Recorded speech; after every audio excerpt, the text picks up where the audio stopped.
Walgaon police ठाण्याच्या हद्दीतील खून प्रकरणातील 5 मुख्य आरोपींना अमरावती शहर गुन्हे शाखेने व वलगाव पोलिसांनी संयुक्त कारवाई करत अवघ्या काही तासात अटक केली।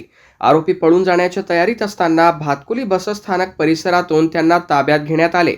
पोलिसांनी दिलेल्या माहितीनुसार फिर्यादीच्या तक्रारीवरून वलगाव पोलीस ठाण्यात भारतीय न्याय संहिता कलम 103(1) 49 3(5) अन्वये गुन्हा दाखल करण्यात आला होता।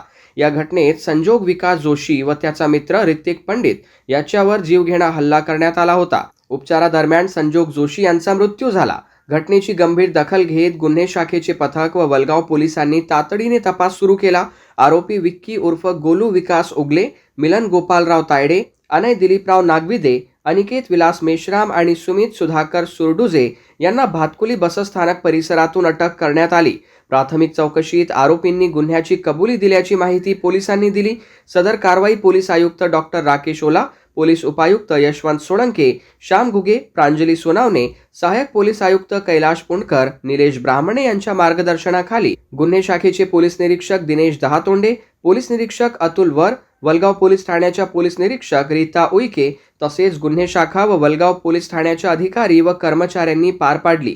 पोलिसांनी अटक केलेल्या आरोपींना पुढील तपासासाठी वलगाव पोलिसांच्या ताब्यात देण्यात आले असून प्रकरणाचा अधिक तपास सुरू आहे। एफआयआर प्रमाणे 6 आरोपींविरुद्ध गुन्हा दाखल आहे आणि एफआयआर मध्ये जे आरोपी दिलेले आहेत ते आपण सगळे डिटेन केलेले आहेत। क्षुल्लक कारणामधून हा प्रकार झालेला आहे।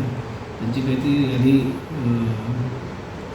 कुठेतरी चोरी केली होती आणि ते चोरीवरून त्यांचे आपसात वाद झाले होते आणि ते मिटवण्यासाठी म्हणून हे भेटायचं असं त्यांनी ठरवलेलं होतं आणि त्याच्यात ते बोलत असताना त्यांची वादावादी झाली आणि त्यामधून हा प्रकार झालेला। बरोबर, सगळे आरोपी आपण डिटेन केलेले आहेत।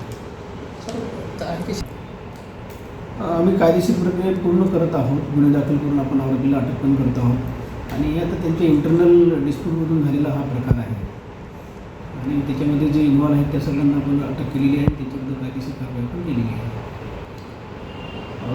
2 मुलांमध्ये असलेल्या वादामधून हा प्रकार झालेला आहे आणि त्यामध्ये ज्या आरोपींची नावं त्यांनी दिलेली आहेत त्या सगळ्या आरोपींना आपण अटक केलेली आहे।